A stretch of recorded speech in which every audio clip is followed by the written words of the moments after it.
तो गाइस कैसे हैं आप सब लोग। बीस्ट एम्परर के एपिसोड 28 के साथ हाजिर हो। तो लास्ट एपिसोड के एंड पे हमने देखा था कि पता नहीं सिस्टर जुई को अचानक से क्या होता है कि वहां पर उस लड़के को बड़ी आसानी से हरा देती है जो कि उन लोगों को वहां पर टॉर्चर कर रहा था और साथ अपने पैरासाइट को उनकी बॉडी में डालने वाला था। और वो लड़कियां पहुंचना खुश हो जाती है। वो चारों लड़कियां वहां पर एक दूसरे के गले लगती है और रोना शुरू कर देती है। फिर साथ ही उनमें से सिस्टर लैन कहती है कि बिग सिस्टर तुम्हारा बहुत बहुत शुक्रिया, जबकि बिग सिस्टर वहां पर बिल्कुल अजीब सी हरकतें कर रही होती है। उसकी आंखें भी वहां पर चमक रही होती है। तो वो उसे कहती है मुझसे दूर रहो, मुझसे दूर रहो। और सिस्टर लैन इस बात से पहुंचता घबरा जाती है, जब किसी के साथ ही सिस्टर जुई वहीं पर नीचे गिर जाती है और बेहोश हो जाती है। थोड़ी देर के बाद जब उसे होश आती है तो वो चारों लड़कियां वहीं पर होती हैं और उसे कहती है बिग सिस्टर तुम तो बहुत ज्यादा स्ट्रांग हो, तुम्हारा बहुत बहुत शुक्रिया हमें बचाने के लिए। जबकि सिस्टर जुई कहती है कि यहाँ पर हुआ क्या यहाँ पर वो बुरा आदमी कहाँ पर चला गया, उस बुरे आदमी को यहाँ पर किसने मारा, वो कहाँ पर चला गया है। तो वो लड़कियां उसे कहती है वो बुरा आदमी तो पहले से मर चुका है, तुमने यहाँ पर उस बुरे आदमी को मारा है। तो सिस्टर जुई कहती है ऐसा कैसे हो सकता है, मैंने उसे कैसे मार दिया। वो उनसे कहती है क्या तुम लोग मेरे साथ मजाक कर रही हो, मैं तो सिर्फ और सिर्फ एक कुक हूं, मुझे खाना पकाना आता है, मुझे लोगों को मारना नहीं आता।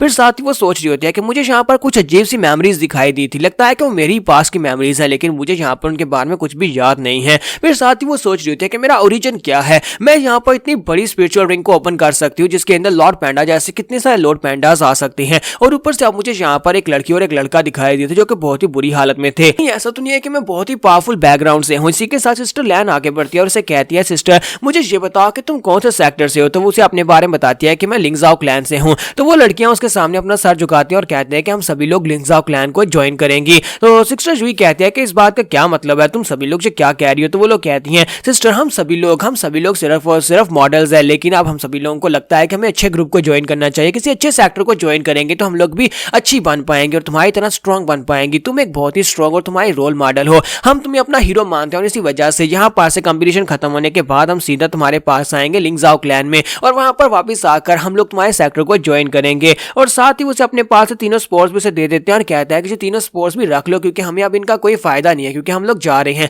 हम लोग अभी सरेंडर कर देते हैं क्योंकि कंपटीशन बहुत ज्यादा टफ होता जा रहा है, हम लोग यहाँ पर सर्वाइव नहीं कर पाएंगे। और वो तीनों स्पोर्ट्स उनसे ले लेती है। जबकि यहीं पर से नेक्स्ट सीन जो होता है ल्यू फेंग का दिखाया जाता है कि मां ल्यू फेंग जो होता है वो आगे आगे चल रहा था और उस लड़की से कहता है कि तुम कब से मेरा पीछा कर रही हो, क्या तुम्हें अपने सेक्टर को दोबारा जाकर ज्वाइन नहीं करना, तुम अपने सेक्टर के मेंबर्स को छोड़कर मेरे पीछे क्यों आ रही हो। तो वो उसे कहती है कि मैं तो यहाँ पर तुम्हें फॉलो नहीं कर रही, मैं तो बस इस लिटिल पपी के पीछे पीछे आ रही हूँ क्योंकि ये मुझे बहुत ज्यादा मिस कर रहा था, इसी वजह से मैं इसके साथ आ रही हूँ और तुम्हें इस बात से क्या फर्क पड़ता है। तुम्हारा ल्यू फेंग उसे कहता है अच्छा ठीक है। अब जबकि तुम यहाँ पर मेरे साथ होते हो क्या तुम्हें अपने टीममेट्स की बिल्कुल फिक्र नहीं है कि तुम्हारे लैंग ग्रुप के लोग वो पीछे रह गए हैं। तो वो लड़की से कहती है कि वैसे भी यहाँ पर हमारे लिए जीतना बहुत ज्यादा मुश्किल है, हमारा लैंग ग्रुप बहुत ज्यादा कमजोर है और मुझे नहीं लगता कि हम लोग इस कंपटीशन में अच्छी जगह बना पाएंगे। और लिटिल डॉगी तुम्हें इस बारे में क्या लगता है। तो लिटिल डॉगी आगे से बू करता है, यानी कि वो कहता है कि हाँ ऐसी बात है कि मैं ल्यू फेंग वहां पर सोच रहा था कि ये मेरे डॉगी के बहुत ज्यादा क्लोज और मुझे लगता है कि ल्यू फेंग के भी काफी क्लोज रह चुकी है, तो मुझे यहाँ पर इसके पास इन्फॉर्मेशन निकलवानी होगी क्या है इन दोनों का रिलेशनशिप किस किस्म का था।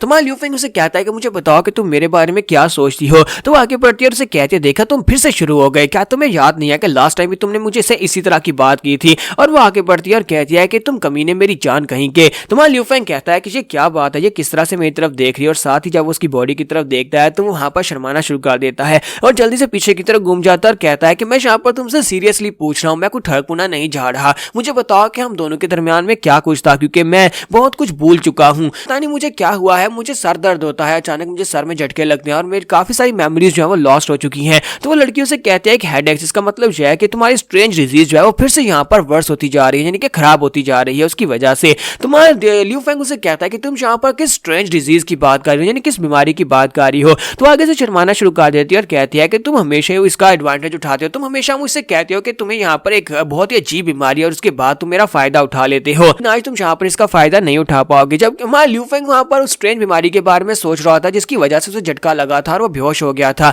लेकिन असल में यहाँ पर वो लड़की जो होती है वो किसी और चीज के बारे में बात कर रही होती है कि ल्यू फेंग हमेशा ही उसके सामने अपनी बीमारी की नौटंकी करके उसके साथ गपा गप कर लेता है। इसी के साथ ल्यू फेंग आगे बढ़ता है और कहता है कि जल्दी से बताओ ना कि कौन सी बीमारी है। तो वो आगे से और भी ज्यादा शर्माना शुरू कर देती है और कहती है कि बकवास बंद करो, जो तुम क्या कर रहे हो। और वो उसे कहती है अपनी बकवास बंद करो, मैं तुम्हें कुछ भी नहीं बताऊंगी, ये बहुत ज्यादा शर्मिंदा करने वाली बात है। तो ल्यू फेंग उसे कहता है कि ऐसा ना करो, प्लीज जल्दी से बताओ ना कि वो कौन सी बीमारी है जिसका मैं तुम्हें कहता रहा हूँ। और इसी के साथ वो उसके मुंह के ऊपर एक जबरदस्त थप्पड़ मार देती है और कहती है कि अब दोबारा मुझसे मत पूछना। तो यहीं पर से नेक्स्ट सीन हेडक्वार्टर का दिखाया जाता है जहां पर एक लड़का जो होता है वो चीफ के पास आता है और उसे कहता है कि चीफ मैं यहाँ पर रिपोर्ट देने के लिए आया हूँ, अभी तक टोटल 278 स्पोर्ट्स इकट्ठे कर लिए जा चुके हैं, ताकत की स्टैंडिंग्स ये हैं। सबसे पहले नंबर पर क्लैन ऑफ फ्रीडम के लोग होते हैं जिनके पास टोटल 42 पॉइंट्स होते हैं। उसके बाद यहाँ पर डीमन स्लेयर ग्रुप के लोग होते हैं, जबकि हमारा लिंक्स ऑफ क्लैन जो होता है वो 7वें नंबर पर होता है। ये बात सुनने के बाद मिस बाई कहती है क्या यहाँ पर लिंक्स ऑफ क्लैन 7वें नंबर पर पहुंच गया, ये तो काफी अच्छी बात है। यहाँ पर टोटल 18 टीम्स बची होती हैं, तो वो कहती है ये कंपटीशन तो और भी ज्यादा इंटेंस होने वाला है, क्योंकि अब सिर्फ और सिर्फ यहाँ पर 18 टीम्स ही बची हैं।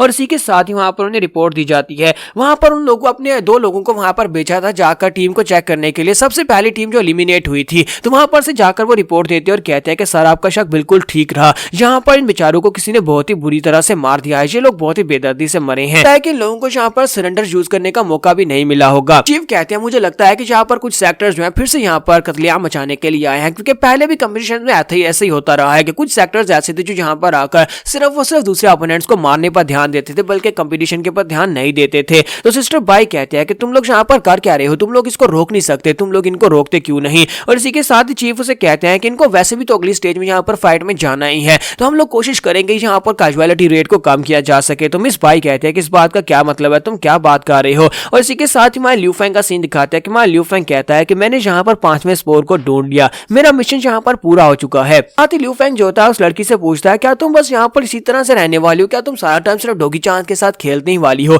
क्या तुम यहाँ पर अपने लिए स्पोर्ट्स नहीं ढूंढोगी। तो वो कहते हैं कि मैं यहाँ पर स्पोर्ट्स को ढूंढ कर करूंगी भी क्या, कौन सा मैं प्रमोट होने वाली हूँ। और इसी के साथ उसके पीछे से फॉक्सी निकल आती है, वो चिल्लाकर उसे कहती है कि तुम्हारे पीछे अटैक होने वाला है। तो लियू फेंग जल्दी से पीछे की तरफ घूमता है, लेकिन वो फायर फॉक्स होती है और वो जाकर उसके पास लिपट जाती है और उसे चाटना शुरू कर देती है। इसी के साथ ही आईसी फॉक्स भी बाकी वहां पर आ जाती है और मोचवान भी वहां पर निकल आता है और कहता है कि ये दोनों कमीने मेरी बात तो सुन ही नहीं रहे, मैंने इन्हें अटैक करने का ऑर्डर दिया था, लेकिन ये तुम्हें आकर चाटना शुरू कर दिया। तुम्हारा लियू फेंग उसे कहता है कि तुम यहाँ पर क्या कर रहे हो। तो वो कहता है कि ये हमारी किस्मत है कि हम लोग फिर से यहाँ पर मिल गए हैं। जबकि मोचवान के साथी भी वहां पर ऊपर खड़े होते हैं। बुढ़िया कहती है कि मोचवान क्या ये दुश्मन है। तो मोचवान कहता है नहीं नहीं नहीं, ये दुश्मन नहीं है, आपको यहाँ पर नर्वस होने की जरूरत नहीं है, ये भी हम में से एक है। लियू फेंग उसे कहता है कि मोचवान तुम ये क्या कर रहे हो, तुम चारों यहाँ पर एक ग्रुप बनकर क्यों आगे घूम रहे हो, क्या तुम्हें नहीं लगता कि यहाँ पर इस तरह से स्पोर्ट्स ढूंढना पॉसिबल नहीं है, इस तरह स्पोर्ट्स ढूंढना बहुत ज्यादा मुश्किल हो जाएगा। मोचवान उसे कहता है कि हाँ मुझे पता है, लेकिन ये हमारे लीडर की ऑर्डर है, उसने कहा कि हमें ग्रुप में ही घूमना है, तो हम लोग ग्रुप में ही घूम रहे हैं। फिर साथ ही उसे कहता है क्या तुम्हें यहाँ पर मेरी मदद चाहिए स्पोर्ट्स को कलेक्ट करने के लिए। तो लियू फेंग उसे कहता है कि नहीं मुझे नहीं चाहिए। तो वो कहता है लेकिन हम लोग तो दोस्त है ना, फिर हम लोग एक दूसरे के साथ अपने स्पोर्ट्स को बांट सकते हैं, तुम यहाँ पर इस तरह की बातें करना बंद करो प्लीज, ऐसा तो ना कहो। और इसी के साथ उन्हें वहां पर महसूस होता है कोई यहाँ पर है,